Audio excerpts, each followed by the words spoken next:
Hi, everyone.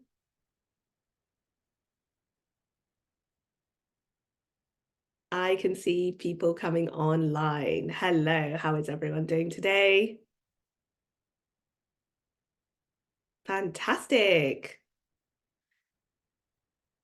If you're coming online, please say hello and come and introduce yourself. Thank you so much for taking the time to join me for today's webinar, Christmas in June, or rather end of year appeals, because I know not everyone might run a Christmas appeal, but you will run an end of year appeal probably. So we have got a few people coming to join. I can recognize some of you. Hi, Tatiana from Cure Parkinson's. Hi, Katie. Hi, Lily. Hi, Adele from Christian Aid. Oh, it's awesome to see you all joining me here. Um, Survivors Network. Hi, Fiona. I'm recognizing some of the awesome clients and organizations that I get to work with often. So it's really, really fantastic to have you join us.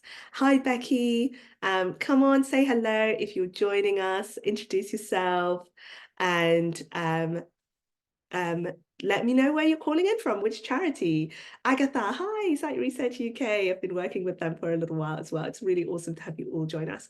We are going to give it a few more seconds, maybe one more minute to have other people joining us. We've got a good number of people registered today, which means everyone is already thinking about their Christmas. Really exciting that we're all thinking about Christmas, even though it is in June. The life of a fundraiser, isn't it? Always thinking 3 or 6 months ahead. Hi, Edgar. Hi, Jane. Hi, Becky. Hi, Hannah. Amazing. Love to see so many clients in here already and organizations that are already using Raisely. But of course, if you're not using Raisely, there'll be loads and loads of tips that you can take into your own end of year appeal as well. Let's give it 30 more seconds and then we're going to kick off. It doesn't really matter if you come in a minute or so late because we are recording this. And as always, with all of our webinars, we will put this on our webinar page, which there are loads and loads of webinars that you can dive into and pick up lots of information. You may have seen some of my other webinars. We've got a wonderful email stewardship webinar there and an optimizing donation forms webinar as well as lots of other ones. My colleague Marina is in the chat and she will be sharing some links. Marina has just shared raisely.com/webinars where you can grab these webinars and watch away at your heart's content. A lot of them also come with additional goodies and giveaways such as frameworks, tips and so on. And this one will be no different. Okay, it's 3 minutes past. I think we are gonna go ahead and kick off. Of course, people can go ahead and continue to join. Okay. As I said, some of you may know me already. I'm Mona, the UK lead here for Raisely. On an average day, I get to spend lots of time diving into fundraising plans and strategy alongside other charities, both here at the Raisely, but also previously at the Bike Project. I get to help these charities with their campaigns and even help them think differently about their digital fundraising. I've been doing this for quite a while, as you can see. I'm sort of aging myself there by putting my experience in there. But like I said, even though I now work with charities across the UK, both large and small, I was previously head of marketing and fundraising for the Bike Project. And one of our biggest things at the Bike Project was doing an end of year appeal. So we did this end of year Christmas appeal webinar last year with Fundraising Everywhere, and it was hugely popular. People really enjoyed talking about their upcoming appeals, planning for it, and having their campaigns all built out. And here at Raisely, we love helping people think about their fundraising ahead of time so that it gives you the capacity to be able to actually plan for it, which is really, really important. Now, just very briefly, what is Raisely? Lots of you already know this because as I said, I've got some lovely clients in there. But for those that don't know, it's a free all-in-one fundraising platform. And what that means is that you'll be able to utilize our tech, and you can find out more about us by popping onto raisely.com for your own campaigns, whether they are donation forms, peer-to-peer forms, appeals, ticketing, or more, in memoriam, and so on. You can fully brand and customize each page, going far, far beyond just logos and colors, since every element can be custom designed by yourself, and you do not need any coding experience at all. Best of all, it's absolutely free to use through our optional donation tip model. There are loads of additional features which can be included, such as matched giving, which we're going to spend lots of time talking about, and also emails that can go out, stewardship emails and donation support emails that can go out and do go out automatically. And we're going to talk through some of them because some of the tips I'll be sharing with you will be in this today.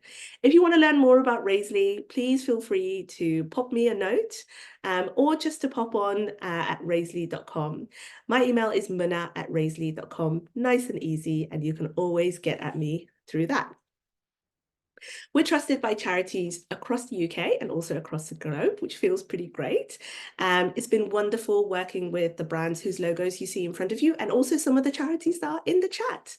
And I know, as I said, that some of you have joined us today, and I've had the pleasure of talking either Christmas appeals or end of year appeals with you before, or I've talked about other campaigns with you. So if you do want to talk, just go ahead and pop a chat in. You can find my demo link there through the QR code.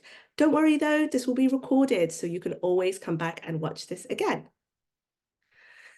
Okay, we're going to start diving into the presentation. We've got a good 40 minutes of chat here today, so please do stick around as long as you can, because at the end, we're going to take lots and lots of questions. One really important thing I want to highlight is that at Raisely, we take our responsibility to provide accurate information very seriously.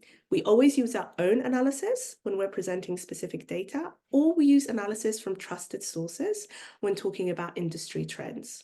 So the slides we're about to go through and the tips I'm about to give you are no different than that. We've pulled data from over 6,000 fundraising campaigns, and we've looked at 1,800 nonprofit organizations. So that means not just charities, CICs and CIOs as well.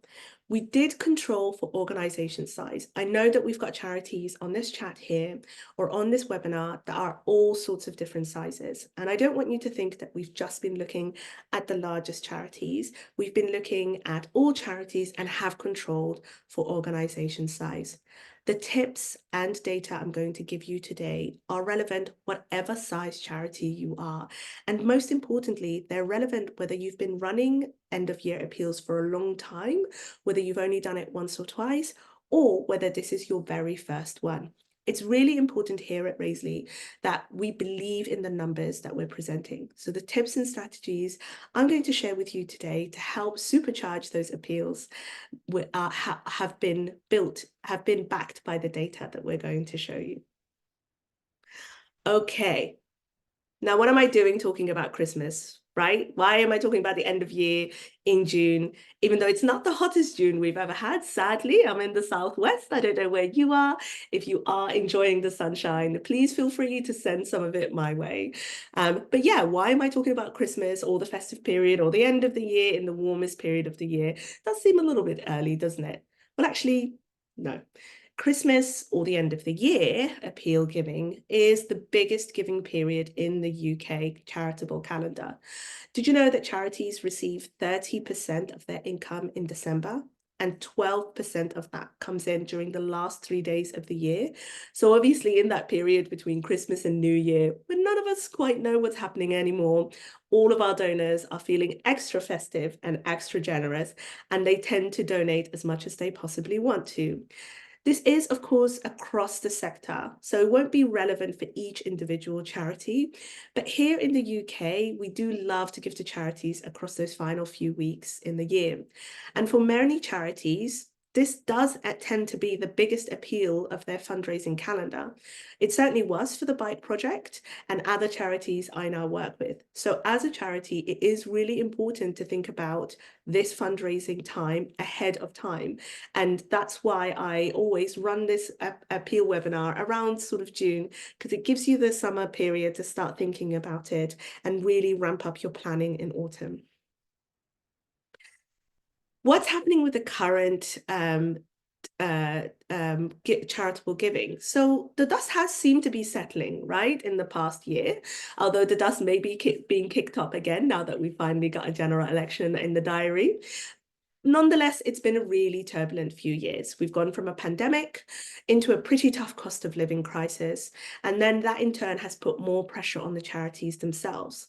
Let's have a quick look at some of these. I'm not going to go through every line here in great detail, but essentially the answer is donation figures are static. Now, they aren't 100% static, they're still increasing, but the British people are donating about 13 billion to charities, which has been increasing a little bit from the year before.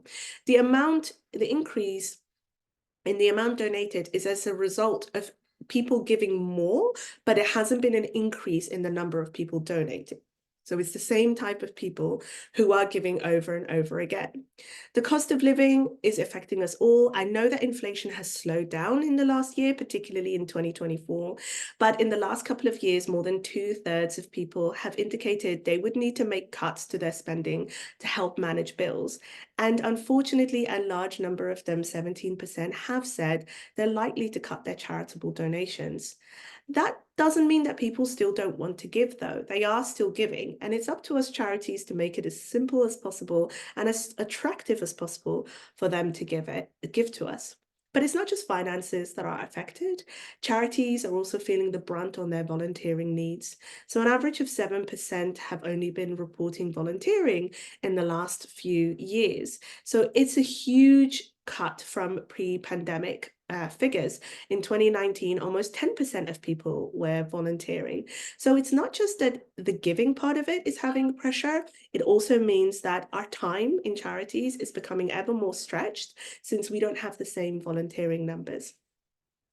But it's not all bad news. Like I said, people still really want to give. They're still interested in supporting charities. And so charities, as charities, we should be poised to help them do exactly that. I'm now going to take you through 4 amazing tips backed by a lot of data. So there'll be quite a bit of numbers I'm going to take you through that can help supercharge your end of year appeals. We're going to be showcasing charities that have done exactly that and talking about the great campaigns that they have launched. So I'll give you some lovely examples. And I'm going to give you also really practical tips because it's great to have the numbers, but how do you bring that to life? So I'm going to make sure that we have the time to do that as well as answer lots of questions at the end. If you have any questions, please start putting them through in the chat. We will pick up those questions at the end.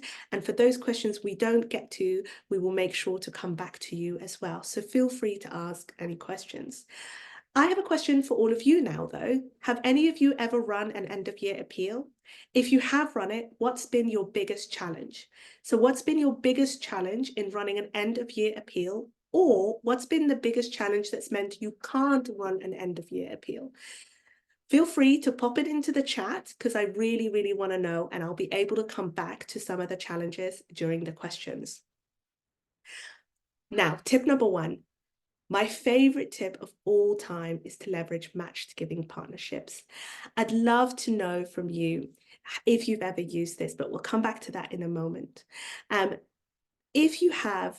If you've ever used it, you'll know what matched giving partnerships are. But for those that don't, they're campaigns that will have a certain sum donated, usually by a major donor.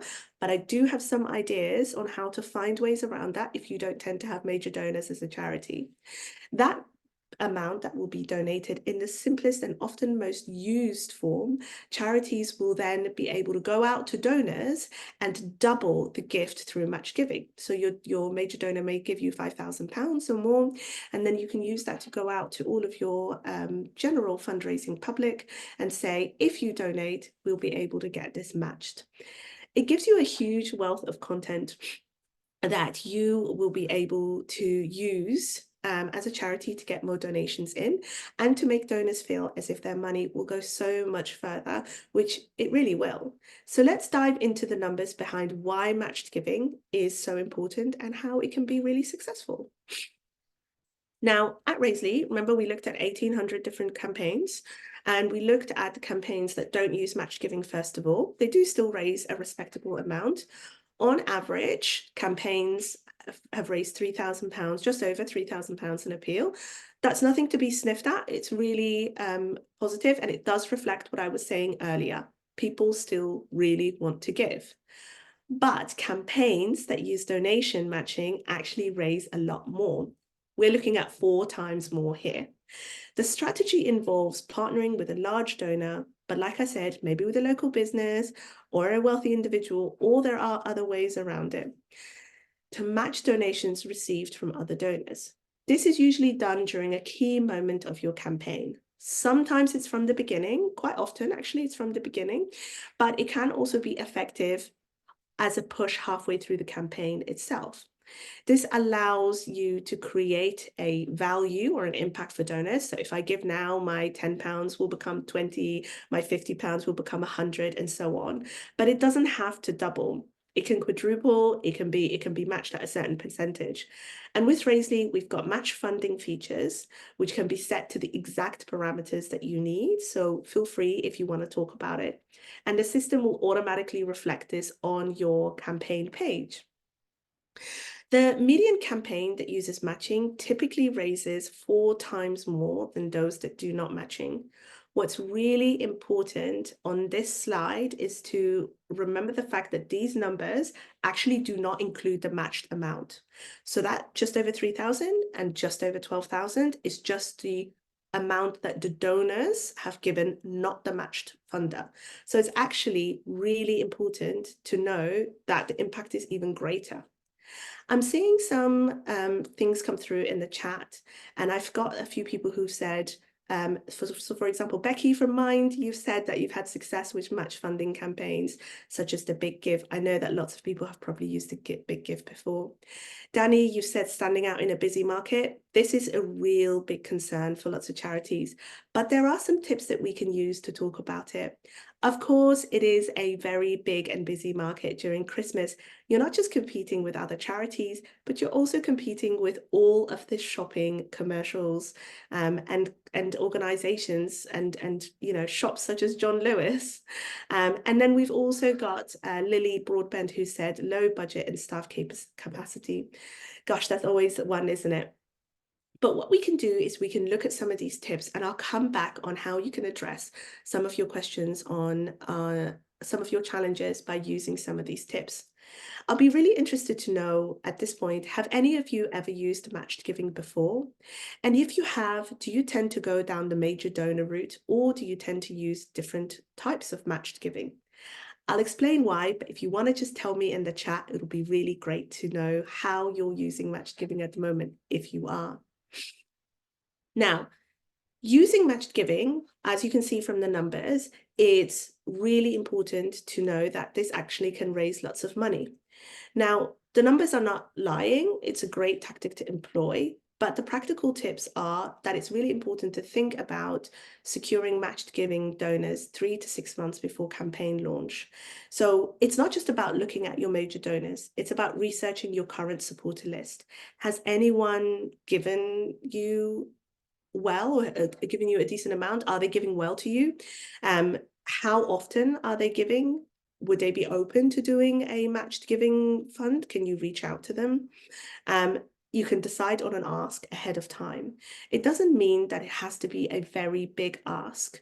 And lots of charities think that if you don't have a matched amount in the tens of thousands, it won't make an impact. But remember, the most important thing is to think about your donors, your fundraisers, and your supporter base. Do they actually need you to go out there and secure, a matched giving amount of 30, 50,000? Or are they happy to help you in terms of every little bit that helps? And it's really important to secure a commitment before the campaign is finalized, making sure that you've got that commitment ahead of time, and building it into your storytelling can be really, really helpful. Okay, now how can you do that? The matched funding top tips that I have is run your own. Someone mentioned the Big Give, and yes, there are some platforms out there like the Big Give who can do it for you. I've used them at the Bike Project and in other supporting other charities, but you can also run your own. So you can run your own on your own website or through using a platform like Raisely, which of course will be fully branded to your website. Match funding language can be really powerful. Um, One of the drivers can be that language behind giving more. So double your gift or double your impact or every pound is doubled will help your donors feel as if their support is going so much longer, so much further. And of course, that is such a powerful statement to take into your language. And it can just be a limited amount. It doesn't have to be 10,000 or it doesn't have to be the whole amount. It can just be the first 1,000, 2,500 will be doubled. And again, you'll be able to set those parameters on Raisely. We've got some lovely things coming through in the chat. I know that there are charities saying that you've had some success with matched giving and and in terms of campaign sensitivity. I love the use of campaign sensitivity there, Katie. And that's one of the bits that you can bring into your storytelling. If you match now, you'll be able to XYZ. That kind of language can really bring someone's gift to go to you immediately, as opposed to, putting it off as they are so busy as well. Philippa, you've said you've used major donors and corporate match funding. Corporate was more successful. Again, corporates could be a really good plan. And in fact, I've got some lovely tips on that. So it's great to see that some of you are doing that already. In terms of who can match fund major donors, they're hiding in plain sight. And think about what is a major donor. We're not just talking about someone who gives you tens of thousands of pounds. It could be someone who has given small amounts, but over a longer period. Do you have a cash giver who pops up every few months and gives you, a few £100s? Do you have someone who has been giving to you for a very long time? Corporates, you've got Philippa here from Site Research saying corporates or companies have been doing that. They love the PR. They will be able to use the fact that they're supporting you to go back to their employees and to their wider sector. Don't be afraid to use that, and don't be afraid to go and let them know how good the PR will be for them. And then a group of community groups could be forming a pot, or a group of different donors, again, potentially those who have given often over the past year or two, who could form a pot together. And that could be your donor pot. So do think about ways of doing it just beyond major donors. Okay, let's look at tip number 2. Now, if you've ever heard me speak before, I absolutely love to talk about email stewardship and stewardship in general. It's really, really important to think about engaging and delighting your donors. Get ready to hear me talk about it some more, and especially how it can support you in your current appeal. Now, with Raisely, you're able to send emails. We're going to use the word messages, but really it means emails throughout your campaign. Often these are automated, but you can also set up a series of comms that are able to be segmented and go to the right audience. And we'll talk about a couple of campaigns that have done that. Looking at the data of those 800 non-profit campaigns again, we saw that no messages, they raised £3,000.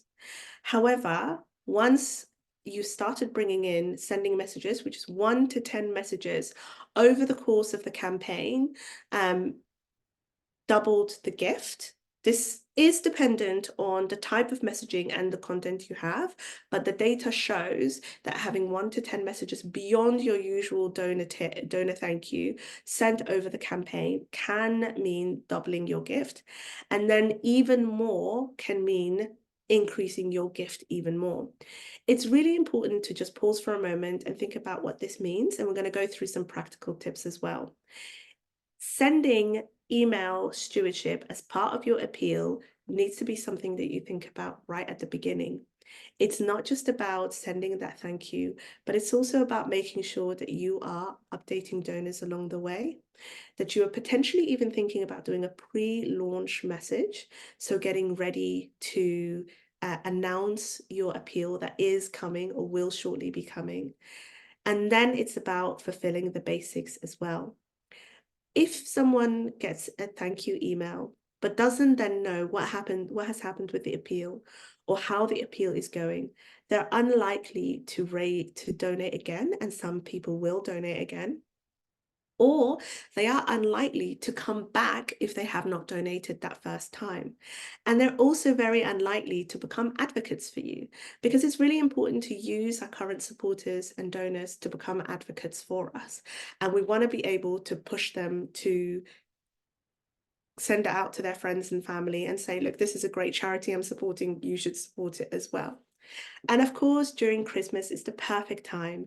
Everyone's always being asked, what do you want for Christmas? And actually, a gift to a charity on your behalf has become a very popular Christmas gift lately. So looking at the data, it shows that over 20 messages can really increase your gift, but you don't have to go that far. You can just think about what is the capacity and the limited staff capability that I have, and how can I delight my donors while still managing to accomplish everything that I need to accomplish.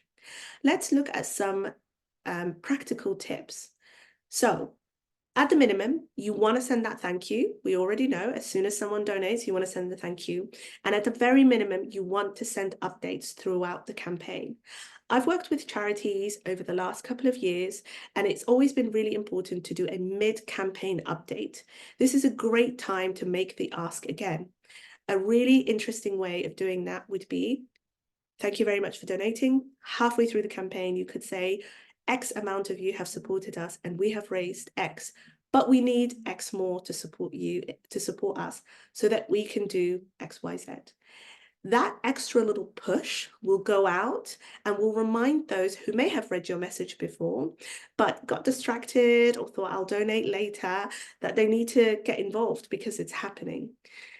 A little bit more that you could do could be milestone celebrations and ad hoc. So it could be when you reach a certain amount. At the Bike Project, we always had a shopping list or a concrete amount that we wanted to reach. We wanted to donate X amount of bikes by the end of the year. So we would say, we need to donate 200 bikes by the end of the year, so we need to raise this amount of money. A milestone celebration email that would often go out is, we're halfway there. We are now able to donate 100 bikes.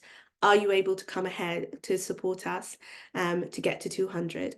Or ad hoc, let's say you get another great big gift. You could send an email out of celebration, which I think can be really important. And then the final cherry on top, it could be about personalization, which I think is really important. Again, with Raisely, you're able to use a variety and number of merge fields to really personalize your gift. Hi, Joe, you have donated £50 in last year's appeal. Are you able to donate £50 again this year? This allows you to quantify and to further the ask. You can also personalize your whole stewardship or your whole supporter base and say, hi, friend, 50 of you have given £100. Can we get another 50 of you to give £50 and so on? I think it's really important to plan these ahead of time, but don't be so strict that you can't leave room for spontaneity, those ad hoc messages, which I think can be really important and can give a real sense of authenticity, there you go, we found a word I can't say, to your campaign as well. I want to talk briefly about NAS, National Axial Spondyloarthritis campaign that I worked with. This team used their email stewardship in a really exciting way. They uploaded the various segments that they wanted to talk to, and these segments were low, medium, and high, and they sent specific information and specific emails out to the different segments based on whether they were a low, medium, or high donor, and whether they had given before or had not given before in an appeal. And the really amazing thing is that their Christmas appeal last year, in 2023, was 2 times more successful than they had done it before. All of this was done through Raisely, because these features are available on Raisely through Match Giving and through being able to give those emails out to supporters. But you are able to think about how you can do it in your current platform. If you do want to talk about Raisely though, and want to dive a little bit more into this information, you're very welcome to go ahead and drop me a line. This might be a great time to ask you about the type of messages. Are you sending messages out at the moment? Have you got a stewardship plan for any of your appeals, or have you started thinking about it? Feel free to let me know in the chat. Now, I talked about the segments that the lovely NAS campaign has sent out. So make sure to think about all of your supporters. They're not all the same. So you need to make sure to tailor your messages and your stewardship by segmenting your supporters. High, medium, and low is a really simple way of doing it. Or one-off givers and regular givers is another simple way of doing it. Again, you'll be able to go into your existing CRM or to use a platform like Raisely and bring in the data and therefore send out bespoke messages. You don't really have to tailor them by how much they've given though. You can also tailor them by their values, motivations, and actions. So it could be those who are interested in supporting you because of X or because of Y. What do I mean by that? Well, I'll give you the example of the Bike Project again. The Bike Project was both an environmental charity because we were taking bikes out of landfills and fixing them up, but it was also a refugee and asylum seekers charity as well. So we would also segment based on whether someone wanted to support us from the environmental angle or from the fact that they wanted to support those experiencing the asylum system. You can do the same and really think about how you can segment your donors. It doesn't just have to be on a money basis. And that allows you, again, to bring that personalized element into your emails. It's so much better to bring that in. And as you can see from the data, it can double or even triple your fundraising. Okay, let's talk about regular giving. Regular giving can be a bit odd in appeals, isn't it? A lot of the time, we just ask people to give one-off gifts when we're doing appeals. But please don't underestimate the fact that you can do regular giving as part of your appeals. I actually talk about regular giving quite a lot, and I think it can also play a part in your peer-to-peer challenges, but that's not what we're talking about today. Today, we're talking about appeals only. So let's dive into why regular giving is really important. Regular giving involves supporters to commit to donate to your organization regularly, most often monthly, but some people do often do weekly as well. It can be a great way to create a steady stream of fundraising to your organization. It's really important to think about the fact that the data of those campaigns that we looked at has shown us that those who use regular giving obviously raise more, and those who do not use regular giving raise less. So we added up the lifetime donations for those individuals. And you can see that the lifetime donations, it actually means when it comes to Raisely, that donors are giving up to 24 months, so up to 2 years is the average regular giver on Raisely. What I love about Raisely is that we also have a regular giving upsell, which I'll talk about in a moment. So our donation platform automatically encourages donors to give regularly, although it is a feature that you can switch off. Regular givers also tend to give up to 3 times as much as one-off givers. It means that there's a longer tail of larger amounts that they have given over a period. And I wouldn't shy away from asking your donors to commit to regular giving, even if you are asking them for a one-off gift in the appeal. And there's ways to do that, and we'll go through that in just a moment for some tips.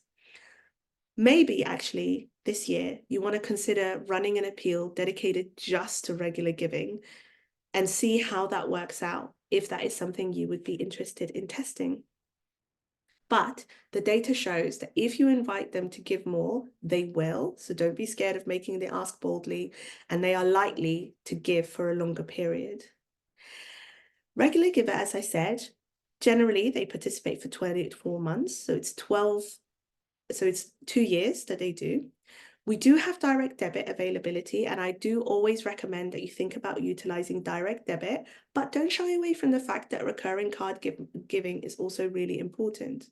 And like I said, we looked at the appeals that are giving regularly, and it tends to raise 2 times more than those that don't.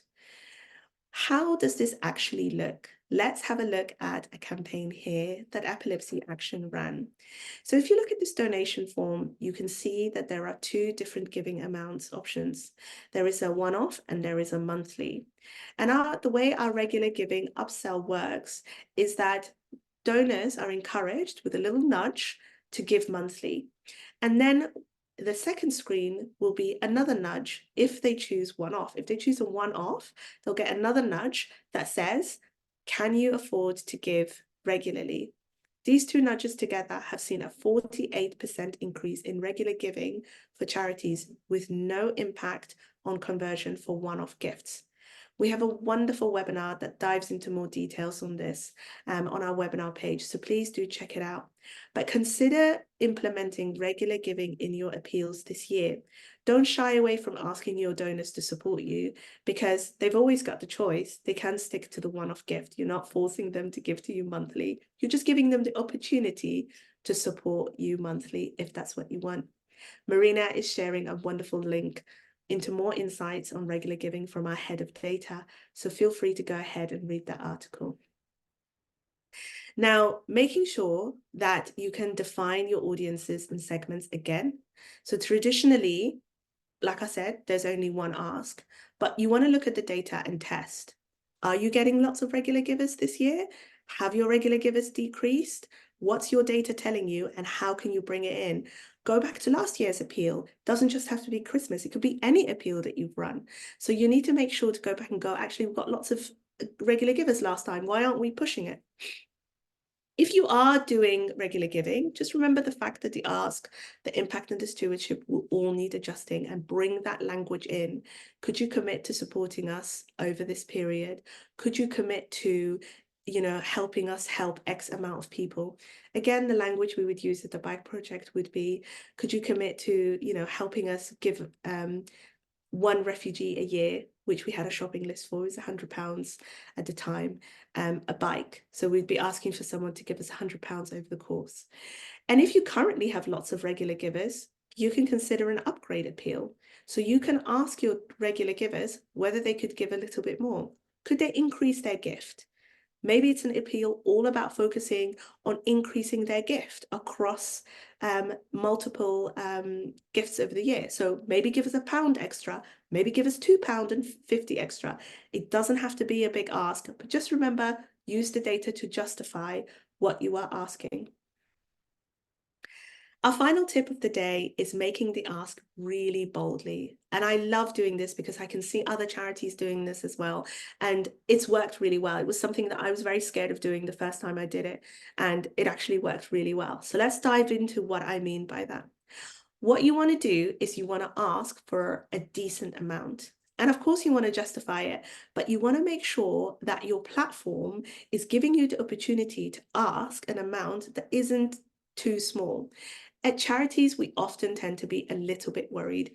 We don't want to bother our donors. We don't want to ask for too much money. But again, the choice here is up to the donor. You're not forcing them, you're just giving them the opportunity. So large donations do make up the majority of appeal fundraising, as you can see here. Yes, there's only 3% that have given above £100, but overall they're making up 33% of it.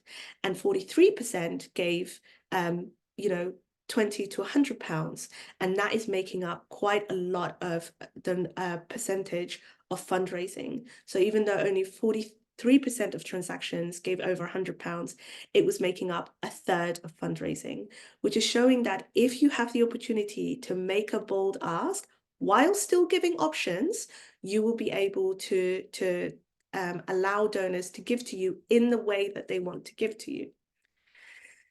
So fundraising over £100, it only represented 3%, as I said. So don't forget about those large donations. Consider how you can maximize the value of each donations. I want to talk very briefly about intelligent donation amounts here. Now, we at Raisley are developing a new feature called intelligent donation amounts, which means there is machine learning built into the donation form, and the donation form will automatically adjust based on how donors are engaging with it. So if your donors are giving more money and they are tending towards the middle or higher amounts, your entire donation amount will simply increase the gifts that are being asked. And that is based on how someone is interacting with it. and interacting with your donation amount. The great thing about that is that you don't need to run the tests and consistently come back and change your donation amount, which helps with some of the resource and staff capacity issues that we've discussed earlier. It means that you can use machine learning to have your donation form work for you. And the intelligent donation amount has been a real success for some charities that we've seen. Of course, we're continuing to develop that, so keep an eye out. Or if you want to talk about it some more, please feel free to contact me either through the QR code on some of these slides or just by emailing me, muna@raisley.com. And I'd love to talk to you about intelligent donation amounts. Now, how do you make an ask boldly? Well, we tend to do that here we tended to do that at the Bike Project. So as you can see, we have some really large gifts. So the Bike Project has some really large gifts on the Christmas appeal. This is the Christmas appeal from last year. But there's a wide variety of gifts there. So from £10 to £250. Each of these represents an amount that the donor can give. And it also represents something that the Bike Project can achieve. So it could be something as a delivery of a bike to someone that needs it, a service user, £10, or it could be £150, which is, which is actually outfitting, using the mechanic's time and fixing up a bike so that an adult can use it. It's really important that charities don't think donors will be put off, because if I was giving, there's a huge amount of range there. I could give £10, I could give £50, or I can give £250. Just because the amount of £250 is on there doesn't mean that I will be so put off that I won't even consider the £10 or £25. And I think it's important to think about your donors in the same way as well. Give them the opportunity to donate to you in the way that they want to donate to you. And maybe even if 3%, 1%, 5% give you that higher amount, that 75, 150 or £250, it could end up making up a third or more of your total fundraising amount. So how do you make the ask? Well, you need to do the strong ask with a personal touch. You can think about also utilizing tailored shopping lists. £10 will allow us to do X, £50 will allow us to do Y, and that really helps quantify the impact of the donor's gift. Like I said, a range of options can convert donors large and small. So again, anything from £10 to 250. I'm actually working with a charity that has a donation form that is over £1,000 as well of a gift. So you can go as high as you want, really. And of course, using personalization based on donors' previous donations. And we'll talk about that in a little bit more in a moment. But I'd love to know from you, what's the boldest ask you've ever done? And do you feel comfortable asking for a big gift from your donors? Every tip that I'm giving you here has to be backed by your audience. So do make sure to look at the data of your own supporters and your own donors at the moment. If your donors tend to give £10 to £20, you don't want to put £250 on your donation form, but you might want to put 30 or you might want to put 50, because you are giving them the opportunity to give a little bit more, or maybe pushing them to think about giving more, but you're not putting it in such a way that it can be off-putting. So again, use the data that you have, test and learn as you go along. Let's spend a moment just talking about personalization.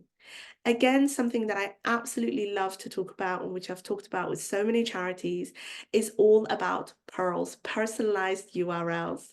You've got my colleague Marina in the chat, and we've whipped up a donation form that is tailored to Marina as well. So the data from your segmentation, from your emails, can be used to personalize your donation form.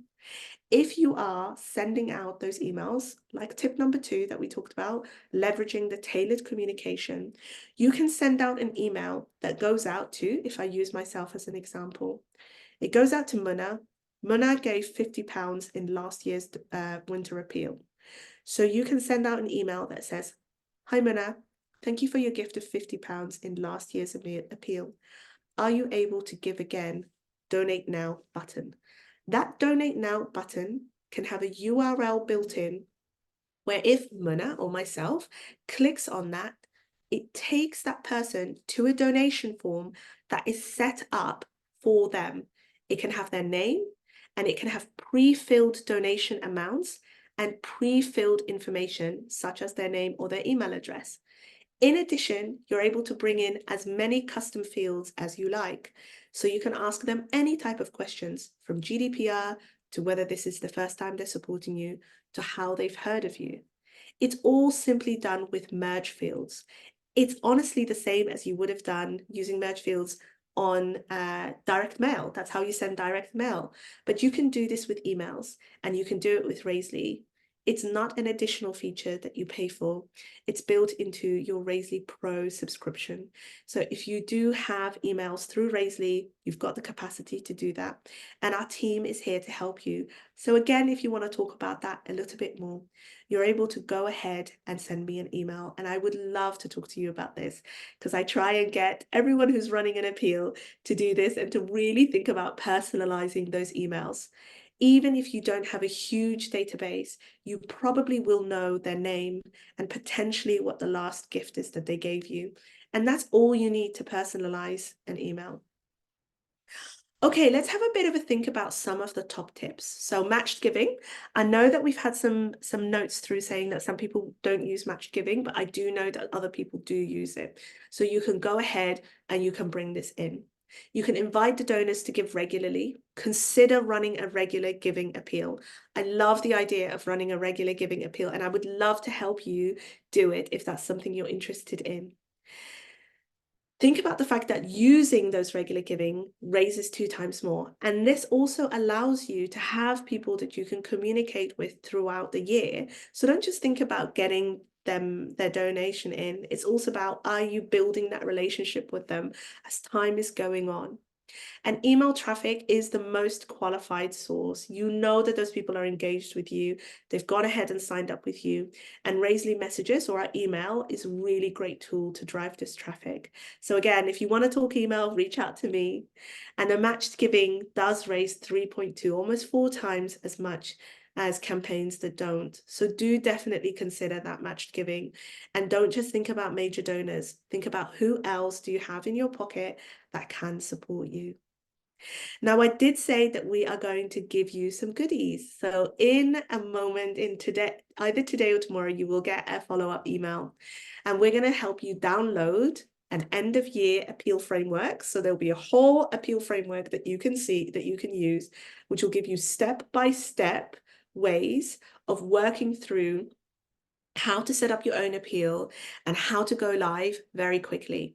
But I would also love to offer you my time. So if you want to build a campaign from scratch, or if you want to build an appeal, please feel free to give me an email, and I would love to jump on a call with you, understand your motivations and your plans for the upcoming appeal period, and then help you build it. We can do it together, and I'd be really happy to jump on a call. So you can email me at muna@raisely.com, or just book a demo through our Raisely page, and I will get right back to you. I'm going to pause here and ask if there are any questions. I would love to understand, do you have any questions? Do you have any concerns? And would you like to tell me a little bit about your upcoming appeal, and maybe ask me any clarification of what I've talked about? Feel free to put this into the chat, and yeah, I'd love to know if you've got any questions.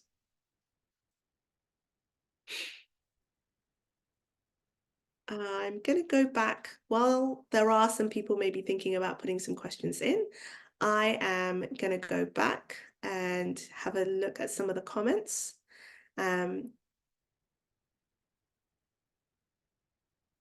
So Chelsea Harrington, you mentioned collecting decent raffle prizes. We have actually done a lot of raffle prizes at the Bike Project. It tends to be the fact that our we used to run a comedy appeal, and we would have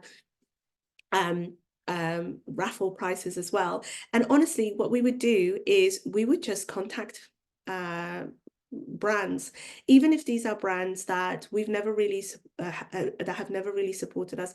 If we feel like it's a good fit, if you don't ask, you don't get. So we would just reach out to these brands and contact them. And a decent raffle prize doesn't, donors don't expect you to have a raffle prize that costs loads and loads of money. So even something as simple as a signed book could be really helpful, or a small voucher to a local coffee shop. Think about smaller gifts that might still delight your donors. Okay, we've got a question A. They're asking if I see a general trend that Christmas appeal donations are higher than other appeal donations. It can be a wider assumption. Actually, yes, Christmas appeals can tend to be a higher appeal donation. The research can't quite pin down, but the general thinking is that this is for two reasons. One, it is a festive period. We are all up for giving more, and we tend to be, let's say, imbibing a little bit more as well. So it could be that while you're maybe doing a bit of shopping, maybe you're on your mobile, you tend to just give a little bit more. The second reason is that lots of people ask for gifts to a charity as opposed to a physical gift. So it could be that someone might say, I want to, what do you want for Christmas? And you might say, actually, do you mind just giving a donation to this charity? And because that person is thinking of having bought, what would be the amount that they would give you in terms of a physical gift, which might be more than the usual £5 or £10 that an individual might donate to a charity, might be £50, might be £100, and giving all of that to a charity on your behalf. So I do think that it can be something that leads to bigger gifts during Christmas. Okay, Katie said, we sometimes consider using a visual totalizer to show how much you'd raised, but often fear that we may not reach our target, which is a low point for us and any donor. Any thoughts? I still think that a totalizer is really important because it allows you to show the donors that you are aiming towards a specific target. Just because you haven't reached the target doesn't mean that you failed. You've still raised lots of money. You'll still be using that money to help your service users, your beneficiaries, whatever you call them. They will still be part of and the donors who have donated will still be part of that journey. And it's all about framing it. Think about the language that you're using once you're sending that mid-appeal campaign update or the end of the campaign thank you and wrap up. You could say, we had aimed to raise 100,000. It's actually a huge amount, 20,000. And we're still really thrilled to have raised 15,000 and so on. However, using something like Raisely, which is really editable, so you can go ahead and remove the totalizer or add the totalizer back in.